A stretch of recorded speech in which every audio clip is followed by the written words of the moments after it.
It's Apple Watch launch week, and I've been using the new Series 7 for a week now, and I've got some thoughts. There's more to this year's Apple Watch than you might have assumed, so let's get into all of it, starting with the unboxing. Now here's the box Apple sent over. Opening it up, on the inside, just as expected, we're gonna find the Apple Watch Series 7 itself, along with an assortment of bands. And it looks like we have the Nike Sport Loop, the Marigold Solo Loop, the Abyss Blue Braided Solo Loop, and the Maze Braided Solo Loop. Of course, there will also be a band that comes inside the packaging of the Series 7 itself as well. Speaking of which, let's open this one up. Apple sent over the Midnight Aluminum color this year, a big departure from the product red model that they sent me last year for the Series 6, but let's open this up and see what it looks like. I love that colorful packaging first of all. Okay, here we go. We've got a midnight colored sport band included with the Midnight watch. Getting into the Apple Watch Series 7 itself, you can see the packaging is super minimal, and we aren't gonna find a lot inside the box either. Right up front, there's the Apple Watch Series 7 inside the little dust cover, but before we get to that, under the documentation, you're gonna find the new Apple Watch USB-C charger. The USB-C charger will charge the Apple Watch Series 7 about 33% faster than the Series 6. So if you want faster charging for your Series 7 for things like sleep tracking, make sure to use this cable specifically. The only other thing of note in the box is going to be the Apple Watch Series 7 itself. Let's take this out of the protective dust cover and take a closer look. Now again, this is the new midnight color, and in fact, all of the colors for the aluminum models this year are new. There's the midnight one that I have here, which is like a really deep, dark blue. There's Starlight, which is like a creamy mix of silver and gold. There's a new lighter blue, an updated product red, and for the first time, there's a green aluminum color as well. Let me know in the comments which of these is your favorite this year. Of course, I'll have a full review of the Apple Watch Series 7 coming up shortly, so be sure you're subscribed so you don't miss that one. Now, turning to the bands real quick, as I mentioned,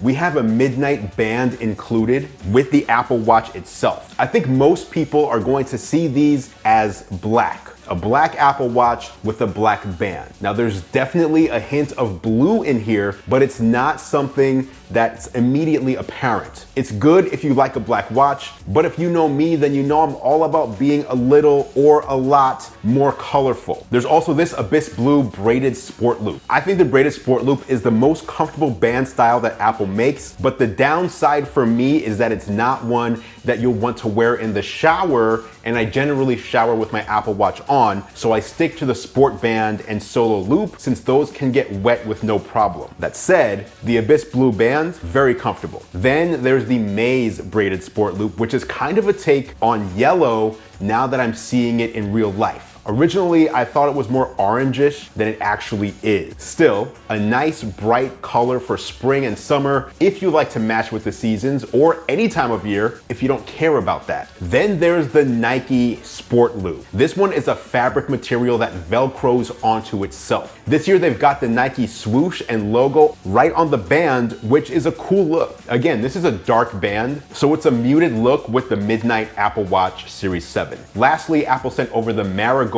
Solo Loop. Now this is kind of a pastel orange color. It's a bracelet style, so there's no need for a snap or a buckle. And this is probably my favorite of the bunch, with the Maze Braided Sport Loop coming in second. But that said, I'm going to stick with my Hermes orange sport band that I've been rocking since the Series 4. It's my favorite band color with the perfect hue of orange in my opinion, and you can't go wrong with Hermes. And I do have a couple of other bands here from this video's sponsor, Spigen. This is the rugged band, which is made of a comfortable hybrid polymer that reminds me of G-Shock watches, which is what I wore before the Apple Watch came along. And there's also the Dura Pro Flex, which is close in feel to the Sport Loop, but with an eye-catching zinc alloy buckle. Spigen also makes the Arcfield wireless charger for the Apple Watch, which has a 2-meter USB-C cable built in and non-slip padding, making it a nice premium way to charge your Apple Watch. You can plug that into an ArcStation Pro 20-watt USB-C charger. That one is much smaller and less expensive than Apple's 20-watt, or you can go with my favorite, the 40-watt ArcStation Pro. This one has 2 USB-C ports and allows allows you to charge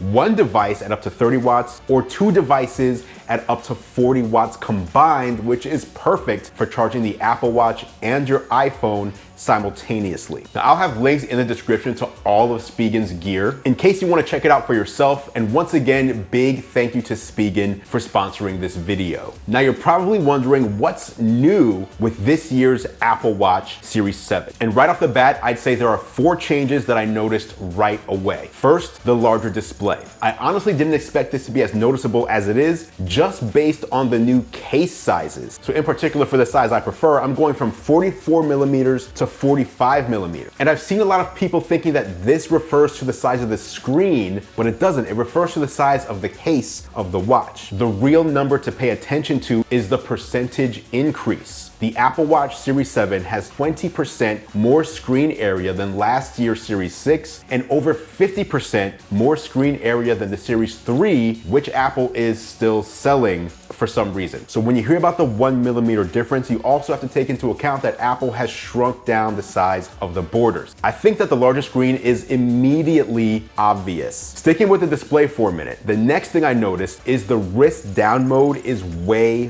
brighter now. Apple says that the always on wrist down mode is now 70% brighter indoors, and this makes it way easier to see the watch without raising your wrist or waking the display. You can just glance at the watch and get the time and info from your complications with ease. Next, the optimized interface of watchOS 8, which takes advantage of the new larger display. Things like text, buttons, watch faces, complications, etc. are easier to read and interact with. Series 7 can fit over 50% more text on screen at a time, and the buttons in various apps are up to 27% larger than they were on Series 6. If you're used to using an Apple Watch, the changes in the UI are very apparent when you first start using the Series 7. Then there's what might be my favorite feature. And when Apple showed this, I was apprehensive about how well it would work. It's the new full QWERTY keyboard. I'm used to dictating to my Apple Watch or using the scribble function where you draw each character one by one. But the new display allows for the full keyboard, and it's really good. You can type one character at a time, or you can swipe from letter to letter to use Quick Path. This has made typing quick emails or text on the Apple Watch go from something I do as a last resort if my phone wasn't in reach to now no big deal at all. Now again, the full review of the Apple Watch Series 7 is coming soon, so be sure you're subscribed so you don't miss that one. Thanks for watching as always, guys. I appreciate your support. I'm Andrew Edwards, and I will catch you in the next video.